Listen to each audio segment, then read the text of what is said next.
Di sebuah dunia yang tampaknya teratur namun diam-diam kacau, di mana manusia hidup seperti bayangan yang mengejar cahaya tanpa pernah menyentuhnya, ada sebuah pertanyaan yang tak pernah benar-benar hilang. Apa itu keadilan? Sebuah pertanyaan yang menggema di benak mereka yang diam-diam merasa bahwa hidup ini lebih dari sekadar rutinitas dan aturan yang diterima begitu saja tanpa dipertanyakan. Ini adalah kisah tentang tatanan yang terlihat kokoh di luar, tetapi rapuh di dalam, tentang kota-kota yang dibangun dengan kemewahan, tetapi diisi oleh jiwa-jiwa yang kosong, terikat oleh rantai yang tak terlihat, rantai yang dibuat bukan dari besi, melainkan dari ketakutan, ketidaktahuan, dan ilusi yang dipelihara oleh mereka yang berkuasa. Bayangkan sebuah tempat di mana manusia bukan lagi penguasa atas dirinya sendiri, melainkan boneka yang digerakkan oleh kekuatan yang lebih besar, oleh ideologi yang menjanjikan kebahagiaan namun sebenarnya hanya menawarkan penjara yang lebih luas.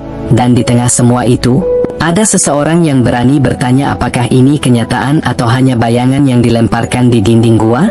Karena inilah yang sebenarnya terjadi. Sebagian besar manusia hidup di dalam gua, terbelenggu oleh kepercayaan yang diwariskan, oleh sistem yang mengajarkan mereka untuk patuh, untuk menerima bahwa apa yang mereka lihat dan dengar adalah satu-satunya kebenaran, meskipun jauh di lubuk hati mereka tahu bahwa ada sesuatu yang lebih besar, lebih nyata, yang menunggu untuk ditemukan di luar sana. Tetapi keluar dari gua itu bukanlah perjalanan yang mudah. Keluar berarti meninggalkan kenyamanan, melawan ketakutan, dan menghadapi cahaya yang menyilaukan hingga membuat mata perih, dan itulah sebabnya hanya sedikit yang berani melakukannya. Namun mereka yang berhasil melangkah keluar dan melihat dunia sebagaimana adanya tidak pernah bisa kembali menjadi sama. Dan disinilah pertanyaan terbesar muncul, apakah mereka yang telah melihat cahaya punya kewajiban untuk kembali ke dalam gua dan membebaskan yang lain, meskipun mereka tahu bahwa kebenaran seringkali ditolak, bahkan dibenci? Ini adalah kisah tentang perjalanan keluar dari kegelapan menuju cahaya, tentang perjuangan melawan ilusi dan mencari kebenaran yang tersembunyi di balik bayangan. Sebuah kisah yang mungkin akan memaksa Anda untuk mempertanyakan apa yang selama ini Anda anggap nyata dan membuat Anda bertanya pada diri sendiri, apakah Anda juga terjebak di dalam gua? Dan di sini saya akan menuangkan isi bukunya ke dalam sebuah cerita panjang yang mengisahkan seorang petani yang berjuang melawan ketidakadilan. Mari kita dengar kisahnya. Di sebuah kota kecil yang dikelilingi bukit hijau dan hamparan sawah luas, hiduplah seorang pemuda bernama Damar, seorang petani sederhana yang setiap pagi menyentuh tanah dengan tangan kasarnya, bukan sekadar untuk bercocok tanam, tetapi untuk memahami hidup yang tumbuh dari akar-akar yang tersembunyi di bawah permukaan. Damar bukan sembarang petani. Di balik wajahnya yang terbakar matahari, ia adalah pemikir yang sering merenung tentang ketidakpastian dunia dan ketidakseimbangan yang ia saksikan di sekelilingnya. Sebuah kota yang berkembang pesat namun perlahan kehilangan jiwanya. Jalan-jalan di kota itu dipenuhi toko-toko besar dan layar-layar elektronik yang memancarkan cahaya terang, seolah-olah menyembunyikan kegelapan di baliknya, dan Damar merasa seperti seorang penjaga yang berdiri di ambang perubahan, mengamati bagaimana manusia kehilangan kendali atas jiwa mereka sendiri, tenggelam dalam nafsu dan kekayaan yang membutakan. Di tengah kesederhanaannya, Damar memahami bahwa kehidupan seperti ladang yang membutuhkan keseimbangan. Tanah harus dipupuk dengan bijaksana, air harus dialirkan dengan terukur, dan benih harus ditanam dengan harapan yang nyata, bukan dengan ambisi buta yang melampaui batas alam.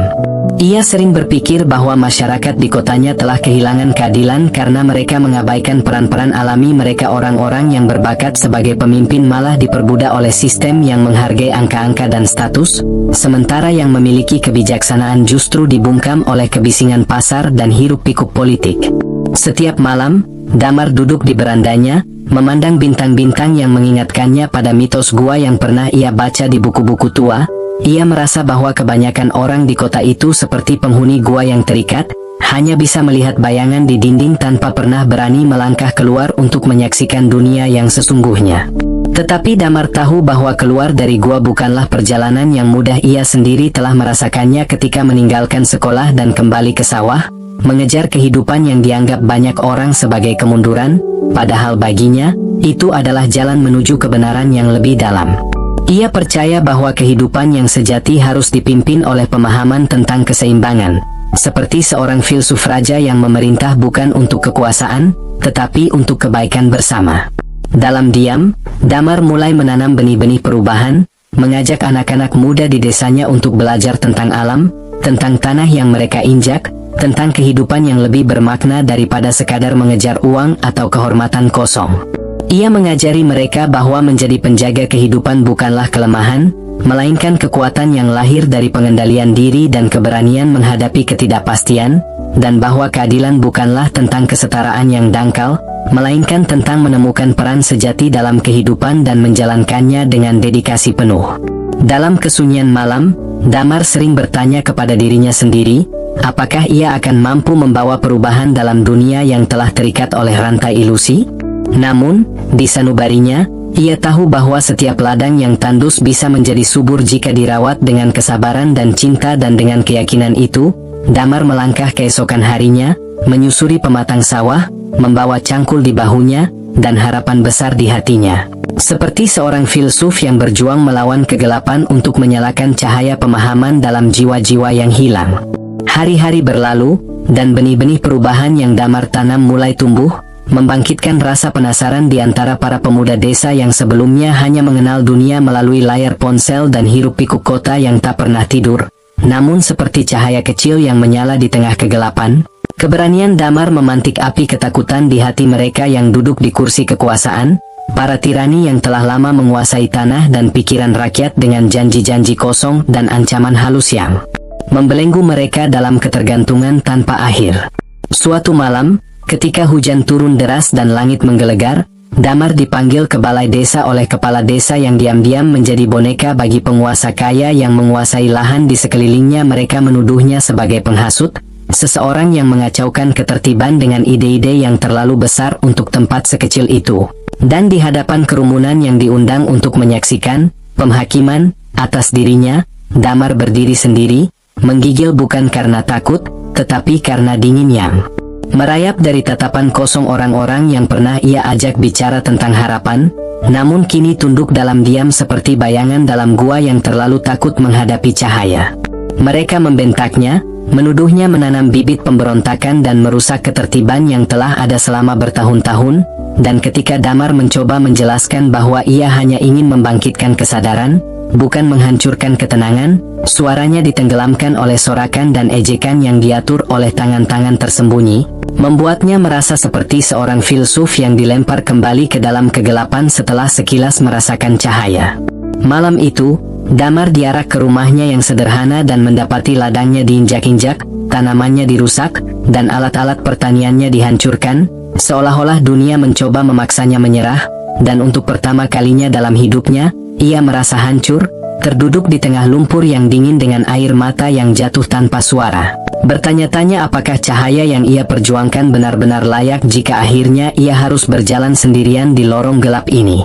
Namun di tengah keputusasaan, sesuatu dalam dirinya menolak mati. Ia bangkit, membersihkan tangannya yang berlumpur, dan kembali ke ladangnya esok hari, mulai menanam kembali satu persatu bibit yang tersisa, karena meski dunia telah menghancurkan segalanya, ia tahu bahwa tanah tidak pernah mengkhianati mereka yang merawatnya dengan kesetiaan.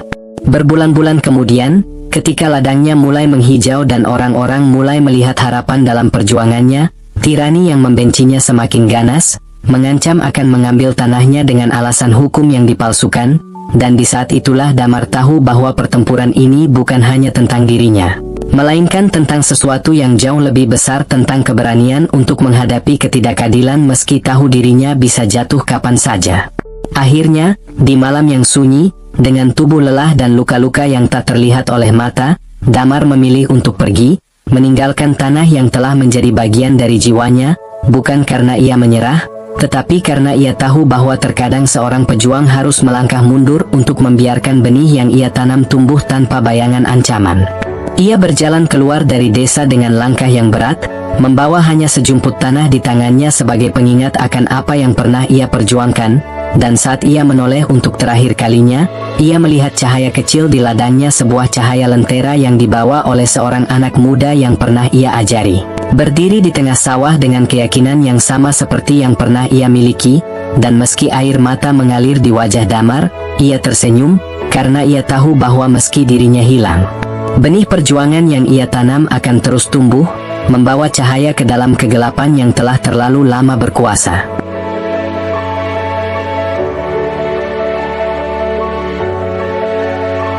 Dan pada akhirnya, ketika cahaya itu akhirnya ditemukan, ia tidak datang sebagai jawaban yang tenang, melainkan sebagai kilatan tajam yang menyilaukan mata dan membakar setiap keyakinan lama yang pernah dianggap benar karena kebenaran, seperti matahari yang terbit setelah malam panjang, tidak peduli pada kenyamanan, melainkan menuntut keberanian untuk melihat dan menerima bahwa segala sesuatu yang diyakini selama ini hanyalah bayangan yang dilemparkan oleh dinding-dinding gua yang membelenggu pikiran dan hati manusia.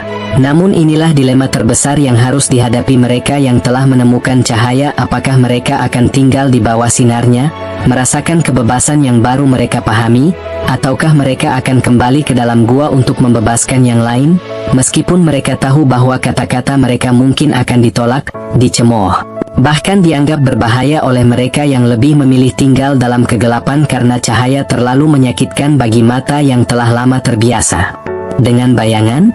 Dan disinilah makna sejati keadilan diuji, bukan sebagai hukum yang dituliskan oleh penguasa, melainkan sebagai tanggung jawab moral untuk membangun jiwa-jiwa yang tercerahkan, untuk mengajarkan bahwa kebebasan bukanlah hak yang diberikan, melainkan sesuatu yang harus diperjuangkan dengan kesadaran dan pengorbanan.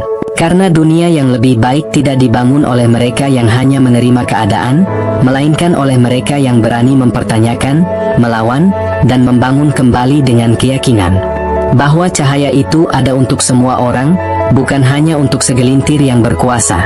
Dan jika suatu hari Anda menemukan diri Anda berdiri di ambang pintu gua, di antara kegelapan yang aman dan cahaya yang mengintimidasi, ingatlah ini bahwa keberanian untuk melangkah keluar bukan hanya tentang menemukan kebenaran bagi diri sendiri, tetapi juga tentang menyalakan obor bagi mereka yang masih terperangkap di dalam bayangan, karena pada akhirnya, cahaya hanya memiliki arti jika dibagikan, dan dunia hanya akan berubah jika ada yang cukup berani untuk menjadi pemimpin yang tidak memerintah dengan kekuatan, melainkan dengan kebijaksanaan, karena keadilan sejati tidak pernah lahir dari ketakutan, tetapi dari pemahaman yang mendalam tentang siapa kita dan siapa yang seharusnya kita perjuangkan.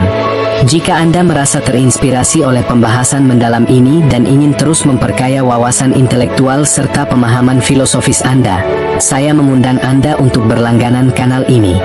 Mari kita bersama-sama menjelajahi gagasan-gagasan besar yang membentuk peradaban dan memperluas cakrawala pemikiran kritis kita. Jangan pernah takut memperjuangkan keadilan, bahkan jika suara Anda satu-satunya yang terdengar di tengah keramaian. Sampai jumpa di video selanjutnya.